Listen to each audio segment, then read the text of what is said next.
Nyothrep Indigenous Women's Society offers placement assistance to courses in healthcare that include nursing, MBBS, and BSc in Allied Health Sciences, Technology, and many others. For details, contact 97749 90534 and 98561 72263.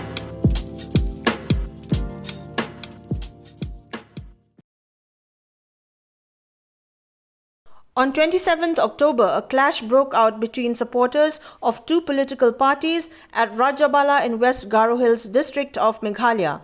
Sources reported that the incident had left 21 people with injuries and they had to be rushed to the hospital for treatment, resulting out of stone pelting and assault.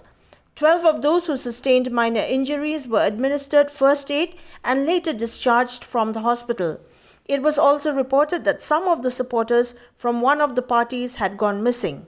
Following the incident, the president of the District Congress Committee West Garo Hills District, Zenith Sangma, had lodged an FIR before the officer in charge of the Rajabala police outpost. Till the filing of this report, no missing reports have been filed nor were arrests made of those involved in the clash.